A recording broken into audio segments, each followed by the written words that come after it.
ವೇದಿಕೆ ಮೇಲೆ ಉಪಸ್ಥಿತರಿರುವ ಎಲ್ಲ ಕಾಂಗ್ರೆಸ್ ಪಕ್ಷದ ಗಣ್ಯ ನಾಯಕರುಗಳೇ, ವೇದಿಕೆ ಮೇಲೆ ಉಪಸ್ಥಿತರಿರುವ ಎಲ್ಲ ಪಕ್ಷ ಸಂಘಟನೆಗಳ ಮುತ್ಸದ್ದಿಗಳೇ, ಹಿರಿಯ ಅಧಿಕಾರಿಗಳೇ, ನೆರೆದಿರ್ತಕ್ಕಂಥ ಕನ್ನಡ ನಾಡಿನ ಪ್ರತಿಷ್ಠಿತರೇ, ರೈತ ಬಂಧುಗಳೇ, ಶ್ರಮಜೀವಿಗಳೇ, ತಾಯಂದಿರೇ, ಸಹೋದರಿಯರೇ, ಯುವಕ ಮಿತ್ರರೇ, ಇವತ್ತು ನಮಗೆಲ್ಲ ಅತ್ಯಂತ ಸಂತೋಷದ, ನೆಮ್ಮದಿಯ,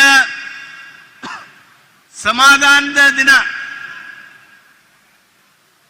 ರಾಜ್ಯದಲ್ಲಿ ಕಾಂಗ್ರೆಸ್ ಸರ್ಕಾರ, ಸನ್ಮಾನ್ಯ ಸಿದ್ದರಾಮಯ್ಯನವರ ನೇತೃತ್ವದ ಸರ್ಕಾರ, ಸನ್ಮಾನ್ಯ ಶಿವಕುಮಾರ್ ಅವರು ಉಪಮುಖ್ಯಮಂತ್ರಿಗಳಾಗಿ ಕಾಂಗ್ರೆಸ್ ಪಕ್ಷದ ಅಧ್ಯಕ್ಷರಾಗಿರುವ ಸರ್ಕಾರ ಇವತ್ತು 2 ವರ್ಷ ಪೂರ್ಣಗೊಳಿಸ್ತಾ ಇದೆ. 3ನೇ ವರ್ಷಕ್ಕೆ ನಾಳೆಯಿಂದ ಕಾಲಿಡ್ತಾ ಇದ್ದೇವೆ. ಸಮರ್ಪಣಾ ಸಂಕಲ್ಪ ಮಾಡುವ ದಿನ ಇದು. ಈ 2 ವರ್ಷದಲ್ಲಿ ನಾವು ಏನು ಮಾಡಿದ್ದೇವೆ ಅಂತೇಳಿ ಹೇಳಬೇಕಾದದ್ದು ನಮ್ಮ ಕರ್ತವ್ಯ. ಏನು ಮಾಡಿದಿರಿ ಅಂತೇಳಿ ಕೇಳುವ ಹಕ್ಕು ತಮ್ಮದು. ಈ 2 ವರ್ಷದಲ್ಲಿ ಸಿದ್ದರಾಮಯ್ಯನವರ ನೇತೃತ್ವದ ಕಾಂಗ್ರೆಸ್ ಸರ್ಕಾರ ಬಹುದೊಡ್ಡ ಕೆಲಸ, ಕ್ರಾಂತಿಕಾರಕವಾಗಿರ್ತಕ್ಕಂಥ ಕೆಲಸ, ಅದ್ಭುತವಾಗಿರ್ತಕ್ಕಂಥ ಕೆಲಸ ನಾವೇನಾದರೂ ಮಾಡಿದ್ರೆ ಅದು ಈ 2 ವರ್ಷದಲ್ಲಿ ಕರ್ನಾಟಕದ ಬಡತನವನ್ನ ಬುಡದಿಂದ ಬೇರು ಸಹಿತ ಕಿತ್ತೊಗೆಯುವ ಕೆಲಸ ಮಾಡಿದ್ದೇವೆ. ಕರ್ನಾಟಕದ ಪ್ರತಿಯೊಂದು ಕುಟುಂಬಕ್ಕೆ 60,000 ರೂಪಾಯಿ ಆದಾಯ ಬರುವ ಹಾಗೆ ವರ್ಷಕ್ಕೆ ಯೋಜನೆಯನ್ನ, 5 ಪಂಚ ಗ್ಯಾರಂಟಿ ಯೋಜನೆಗಳನ್ನ ಕೊಟ್ಟು ಅವನ್ನ ಸಂಪೂರ್ಣವಾಗಿ ಅನುಷ್ಠಾನ ಮಾಡಿದ್ದೇವೆ.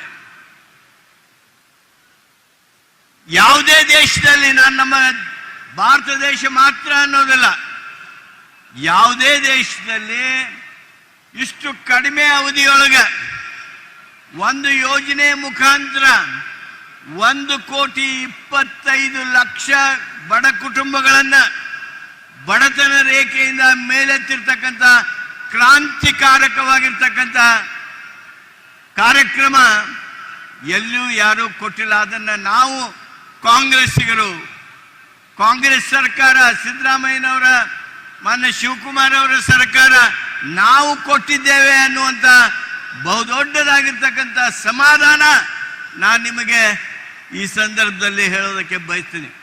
ಅದಕ್ಕೆ ದೇವರು ನಮ್ಮ ಮೇಲೆ ಎಲ್ಲ ರೀತಿ ಕರುಣೆ ಇಟ್ಟಿದ್ದಾನೆ.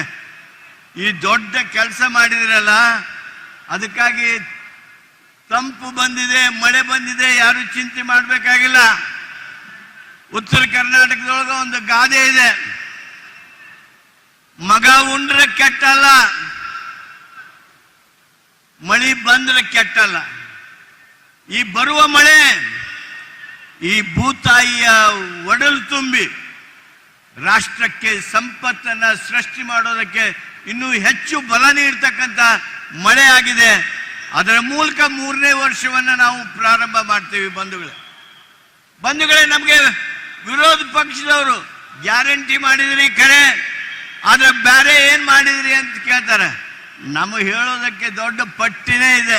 ಆದ್ರೂ ಸ್ವಲ್ಪ ಅವಕಾಶದಲ್ಲಿ ಹೇಳೋದಾದ್ರೆ, ಯಾರು ನೋಡಿರಲಿಲ್ಲ ನೀವು, ನಮ್ಮ ದೇಶದಲ್ಲಿ ನ್ಯಾಯದಾನ ವ್ಯವಸ್ಥೆ, ಜುಡಿಷಿಯಲ್ ಸಿಸ್ಟಮ್, ನ್ಯಾಯದಾನ ವ್ಯವಸ್ಥೆ, ನ್ಯಾಯದಾನ ಬಡವರಿಗೊಂದು ರೀತಿ, ಶ್ರೀಮಂತರಿಗೊಂದು ರೀತಿ, ಉಳ್ಳವರಿಗೊಂದು ರೀತಿ, ಶ್ರಮಜೀವಿಗಳಿಗೆ, ರೈತರಿಗೆ ಒಂದು ರೀತಿ, ವ್ಯಾಪಾರಸ್ಥರಿಗೆ ಒಂದು ರೀತಿ, ರೈತರಿಗೆ ಒಂದು ರೀತಿ.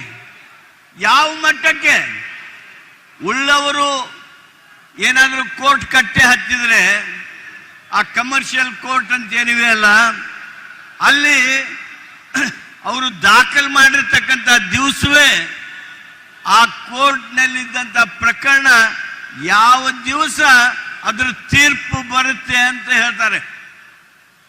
ಆದರೆ ಬಡವರು, ರೈತರು, ಶ್ರಮಜೀವಿಗಳು, ನಿರುದ್ಯೋಗಿಗಳು ಏನಾದರೂ ಕೋರ್ಟ್ ಕಟ್ಟೆ ಹತ್ತಿದ್ರೆ 8 ವರ್ಷ, 10 ವರ್ಷ, 20 ವರ್ಷ, 25 ವರ್ಷ